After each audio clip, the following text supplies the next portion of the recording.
안녕하십니까. 건강부동산TV입니다. 부동산에 대한 이제 규제 대책이 발표한 게 지금 6월 17일이었어요. 주택시장 안정을 위한 관리 방안 해가지고 거창하게 지금 6월 17일에 발표를 했는데 지금 20일도 안 지났는데 요즘 인터넷을 봐도 TV를 봐도 코로나 얘기 다음에 가장 많이 나오는 게 지금 새로운 또 부동산 규제 대책을 마련한다. 이 말 저 말이 참 많이 나온 상태예요. 한편으로는 참 어이가 없는 상태인데 이번 시간에는 새로운 규제 대책에 대한 여러 가지 이제 안들이 발표가 되면서 가장 이제 말이 안 되는 부분이 지금 얘기가 나오고 있어요. 그 부분에 대해서 한번 좀 살펴보는 시간을 갖겠습니다. 이 언론 기사가 지금 매일경제 기사입니다. 그 타이틀을 보면 임대사업 혜택 소급 폐지한다. 소급이라는 말도 안 되는 얘기가 지금 나오고 있어요. 전세 무한 연장한다. 여당 위헌 넘나드는 입법을 한다. 그 내용들이 어떤 내용들이냐면 여당이 부동산 법안을 정부 패싱하고 폭주하고 있다. 참여정부 때도 경제관리 무시하고 종부세 가구 합산으로 하다가 위헌 판결을 받았다. 임대사업 혜택 폐지 소급적 적용을 한다. 위헌 논란이 커지면서 갑론을박을 하고 있다. 싱가포르식 취득세 폭탄을 예고한다. 그런데 낮은 보유나 양도세는 언급을 안 하고 있다. 이런 기사가 나왔어요. 구체적인 이제 내용들을 살펴보면 지금 여기에 이제 나와 있는 내용들이 지금 여당에서 발의한 부동산 관련 이제 주요 법안들입니다. 한번 간단하게 살펴보면 일단 부동산 단기 거래 시에 양도소득세를 이제 강화하겠다. 보유기간 1년 미만인 경우에 세율을 현재 40%인데 80%까지 강화하겠다. 1년 이상 2년 미만 세율은 70%까지 강화하겠다. 미등기 양도자산 경우는 90%까지 강화하겠다. 조정 대상 지역 내 분양권을 현재 50%인데 80%까지 강화하겠다. 그리고 이제 조정 대상 지역 2주택자, 3주택자 양도소득세를 강화하겠다. 가산세율을 10%, 20%에서 20%, 30%로 강화를 하겠다. 무조건 강화죠. 또 이제 신탁재산 종부세 징수를 강화를 한다. 신탁재산에 대한 종부세 납세 의무를 위탁자에게 이제 부과를 한다. 종부세 체납 시 신탁재산으로 징수를 한다. 그리고 또 주택 임대차 계약 신고제를 도입을 한다. 거래 시 이제 30일 이내에 신고 의무 및 실거래 정보 공개를 한다. 임대인, 임차인이 신고를 하겠다는 내용이에요. 임대차 계약 신고 시 확정 일자를 부여를 한다. 또 이제 대기업 부동산 양도소득세 강화를 한다. 출자 제한, 기업 집단 비업무용 부동산에 대해서 추가 양도세를 지금 현행 10%에서 30%로 강화를 한다. 그리고 좀 시끄러운 부분이 이 부분이죠. 임대사업자 세제 혜택을 폐지를 한다. 언제는 장려를 하다가 지금 폐지를 한다는 얘기예요. 소형주택 임대사업자, 장기 일반 민간 임대주택 등에 대한 양도세 특례를 폐지한다. 임대사업자의 임대목적 공동주택, 오피스텔 분양, 지방세 감면을 폐지한다. 민간임대, 공공임대, 다가구 임대주택, 종부세 부과 대상에 포함시킨다. 이 부분이 앞으로 이제 살펴볼 부분인데, 세제 혜택을 이제 폐지하는 것도 문제지만, 이보다 더 큰 문제가 지금 소급 적용을 한다는 부분에서 갑론을박이 지금 많이 이루어지고 있어요. 현재 이제 집권 여당이 이 부동산 문제를 해결을 못하다 보니까 조급증에 지금 걸려있는 상태예요. 그러니까 향후에 이런 이제 법안들, 그리고 향후 이제 집행되는 정책들에 우려가 지금 많이 되는 상황입니다. 이 기사를 보면 참여정부 시절에 종합부동산세 등 주요 부동산 정책을 지휘했던 이현재 이제 전 경제부총리가 2012년에 출간한 이 회고록에 대한 내용이 좀 담겨 있어요. 거기 보시면 부동산 정책 부분은 참여정부가 너무 인내심이 모자랐다는 것 같다. 이렇게 수려한 내용들이 나와 있어요. 그러니까 참여정부는 양도세 중과, 보유세, 가세표준 인상, 총부채 상환 비율 도입 등 모든 대책을 쏟아낸 뒤에 정책 효과를 기다리지 못했다. 내가 반대했지만 양도세는 중과되고 종부세는 인별합산에서 가구합산으로 강화됐다. 이 부분이 수년 후에 이제 가구합산 규정이 위헌 판결을 받았었죠. 그래서 사실상 위헌화되면서 오히려 역효과로 이제 나왔다는 말까지 나왔었어요. 지금 현재 이제 부동산 문제에 대해서 정부도 정부지만 여당에서 너무 조급하고 앞서가는 경향이 분명히 있어요. 현재 이제 하늘이 두 쪽 나도 집값만은 잡겠다는 일념으로 오로지 이 부분만 초점을 맞추다 보니까 진짜 여러 가지 갑론을박하는 법안들이 지금 제출이 되고 있어요. 21번째 이제 부동산 정책에도 집값이 잡히지 않고 여론이 악화되다 보니까 지금 여당은 참여정부 시절에 이 과거 실패를 또 망각하고 조급증이 도졌어요.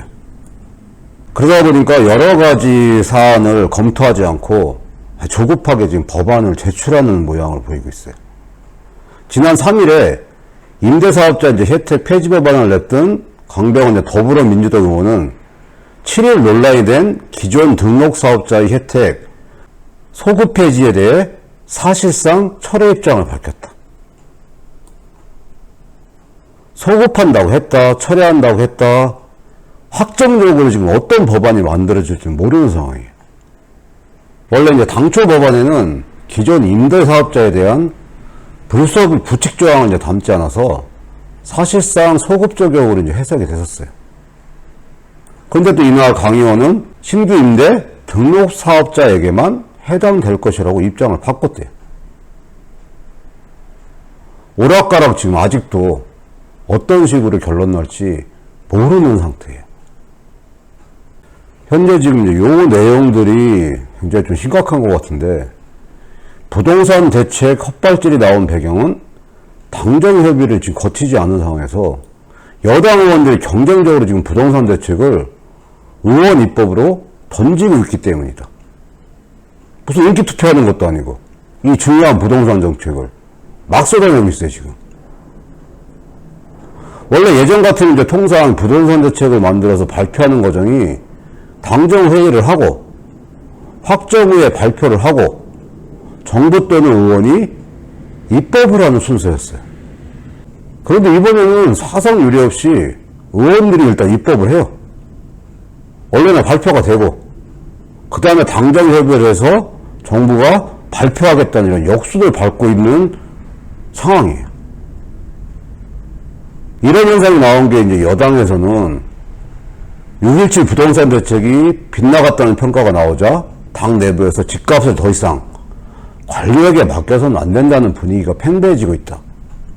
그래서 당 핵심에서 관료들이 집값을 잡는 데 대한 의지와 상상력이 부족하다는 평가라고 하는데, 어차피 여당이 집권 여당이었고 현재는 총선 이후에 180에서 가까이 획득한 거대 여당인데 현재 자기들은 뭐 하다가 지금 그렇다고 자기들이 한다고 이게 확실히 부동산이 잡힌다는 그 보장을 누가 한단 말입니까? 가장 큰 문제는 초법적이고 과격한 국회 주도로 부동산 대책이 당분간 계속될 수밖에 없다는 거예요. 이런 부분이 지금 걱정이 되는 거죠.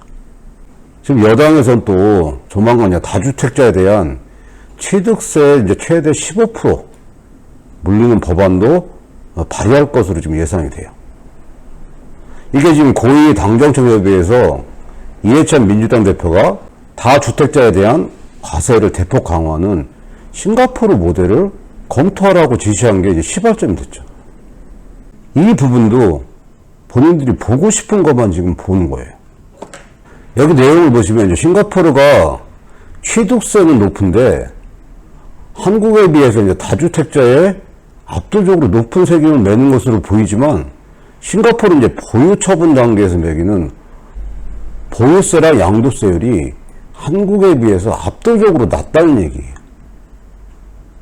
싱가포르는 주택가격 대신 임대소득을 이제 보유세를 부과하는데 이런 부분에서 한국에 비해서 보유세, 양도세가 압도적으로 낮은데 이건 보지 않고 취득세 높은 것만 보고 그것만 적용을 하겠다니 이렇게 만들어진 법안이 과연 효과가 있을지 의문이 드는 상태예요. 부동산을 팔 때 부과하는 양도세율이 싱가포르는 보유기간을 3년을 넘으면 양도세를 한 푼도 내지 않는데 이런 부분이랑 취득세가 15% 되는 부분이랑 연계해가지고 법안이 만들어서 적용되는 부분인데 그 중에 보고 싶은 것만 보고 이 정책을 만들다 보면 부동산을 잡는 게 아니라 오히려 부작용이 나타날 확률이 더 많다는 생각을 해야 될 것 같습니다. 이번에 이제 머니투데이 기사인데 이 부분도 또 상당히 문제가 있는 내용이에요. 임대차 보호 3법도 소급 적용한다. 소급을 안 하면 전셋값이 폭등할 거기 때문에 소급 적용을 한다. 이런 내용들이 또 나오고 있어요. 지금 여당과 이제 정부에서 임대차 보호 3법 개정안을 추진하고 있는데 그 내용들은 언론에 보도가 많이 됐기 때문에 어느 정도 좀 많이 들어보셨을 거예요. 근데 문제는 이 개정안을 신규 전월세 계약뿐만 아니라 기존 계약에도 소급 적용하기로 했기 때문에 이 논란이 예상되는 거예요. 주택임대차보호법 혜택을 폐지하는 것도 그렇고 임대차 보호 3법을 적용하는 것도 그렇고 지금 법에서 허용되지 않는 소급 적용이라는 말이 지속적으로 나오고 있어요. 얼마 전에 발표한 6.17 교재책 때문에도 기존 신규 분양 아파트나 분양권을 받으신 분들이 이 대출 기준에 대해서 소급 적용이 돼가지고 지금 청원도 넣고 데모도 하고 여러 가지 시끄러운 상황에서 더군다나 새로운 부동산 규제책에 대해서 소급 적용 얘기가 나온다는 것은 문제가 심각해질 수가 있어요. 그리고 기존에 상가 임대차 보호법이 개정이 됐는데 이때에도 소급 적용을 하지 않았어요. 형평성의 문제도 있고 앞으로 이제 법안이 어떤 식으로 확정될지는 모르겠지만 이 부분에 대해서 논란이 지속적으로 지금 예상이 됩니다. 현재 이제 임대차 3법이 21대 국회에서 총 7건이 발의가 됐어요. 그 내용 이제 조금씩 다르긴 한데 계약 갱신 청구권을 뭐 최소 4년을 하느냐, 뭐 무기한으로 하느냐, 또 전월세 상한제는 직전 임대료에 이제 5%를 초과해서 올리지 못하게 하는 내용들.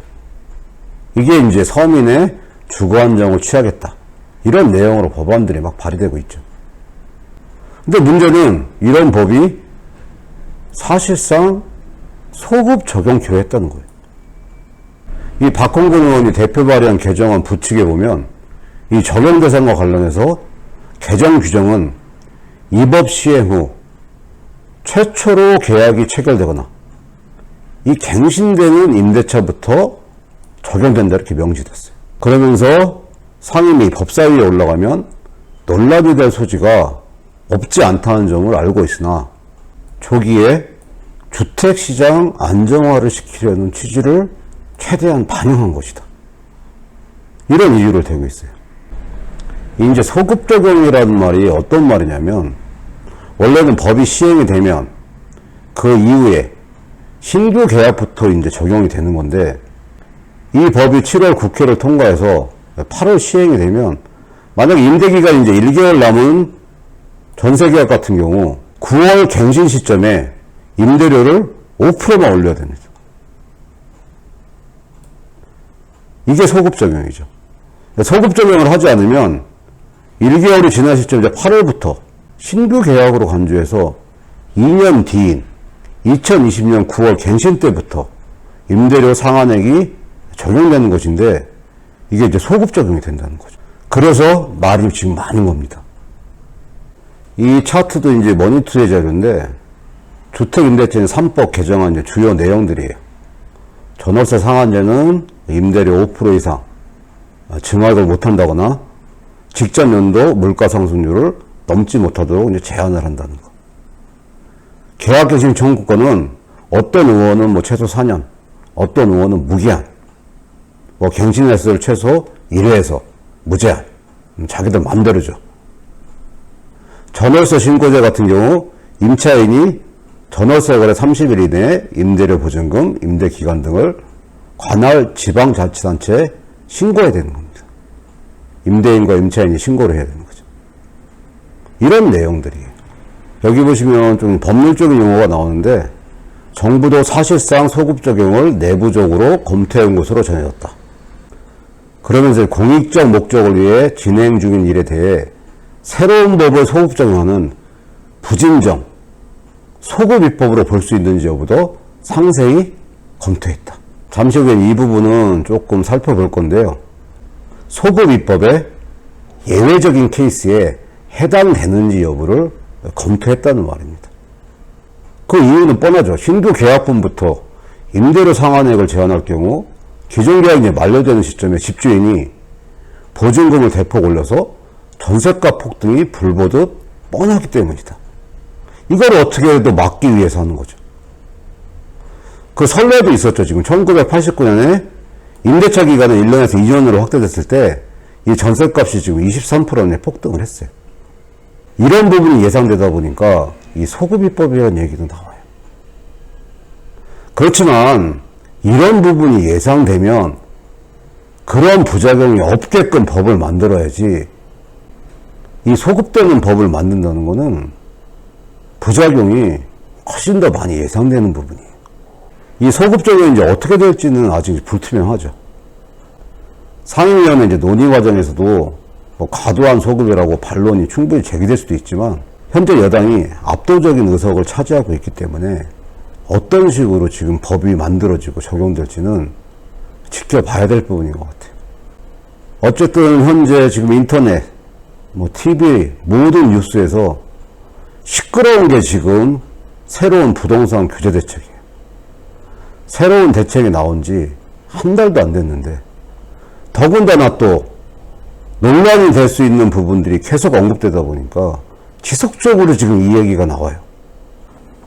앞으로 또 어떤 부동산 대책이 법안으로 만들어지고 적용이 돼서 시장에 반영될지는 아직 불투명하지만 최소한 논란거리가 될 수 있는 이 소급 입법에 대한 검토는 세밀한 검토가 필요하다고 생각이 듭니다. 이 소급 적용이라는 게 말이 안 되는 거예요, 일단. 헌법 지금 제13조에 모든 국민은 소급 입법에 의하여 참정권의 제한을 받거나 재산권을 박탈당하지 아니한다, 이렇게 명시가 돼 있어요. 그러니까 정부나 지금 여당은 이런 헌법 조항에 대한 예외적인 적용 케이스를 찾아보고 있는 상태인 것 같아요. 소급 입법의 이제 예외적인 케이스가 이제 법률적인 용어인데 간략하게만 좀 살펴보면 이 부진정 소급 입법이라는 게 있어요. 과거에 이미 이제 개시가 되었다는 거죠, 행동이. 아직 완결되지 않았어요. 그러니까 진행 과정에 있는 사실 또는 법률 관계와 그 법률 효과에 개입하여 그 법적 지위를 사후에 침해하는 입법으로 원칙적으로 허용되지만 이 부분도 신뢰보호 원칙에 위배되지 않아야 된다. 지금 정부랑 여당에서는 이 부분으로 소급 적용의 예외 케이스에 대한 법적인 그 근거를 제시하겠다는 얘기인데, 가장 중요한 거는 이 신뢰보호 원칙에 위배되지 않아야 된다는 얘기예요. 또 하나 이제 예외적인 케이스가 시혜적 소급입법이라는 게 있어요. 국민에게 유리하고 다른 사람에게 불이익이 되는 경우가 아니라면 원칙적으로 허용됨을 의미한다. 그렇지만 부동산 대책이라는 것은 일부 사람한테는 불이익이 되는 경우이기 때문에 어떤 형태로든지 어떤 규제책을 만들고 어떤 정책을 수행하더라도 향후에 논란거리가 될 수 있는 소급 적용에 대한 부분은 진짜 신중하게 검토해 달라는 말씀을 다시 한번 드립니다. 요즘 이제 부동산 시장 상황을 보면 참여정부 시절에 이제 부동산 시장 상황이 자꾸만 지금 오버랩 되는 상황이에요. 주택시장 안정을 위한 관리 방안이라고 6월 17일 거창하게 발표하고 한 달도 안 돼서 또 부동산 규제 대책을 만든다고 온 뉴스에서 이 얘기 저 얘기가 나오고 거기다가 이제 소급 적용에 대한 얘기까지 나오다 보니까 논란이 점점 더 많아지고 시끄러워지기만 하고 있어요. 아무쪼록 이제 새로운 부동산 대책을 마련하고 정책을 이제 실행할 때 단편적인 부분만 보지 말고 큰 틀에서 효과도 있어야 되지만 논란이 되지 않을 수 있는 그런 세밀한 검토가 필요하다는 생각이 듭니다. 오늘 준비한 내용은 여기까지고요. 앞으로도 좋은 내용 알려드리기 위해서 열심히 노력하겠습니다. 시청해주셔서 감사합니다.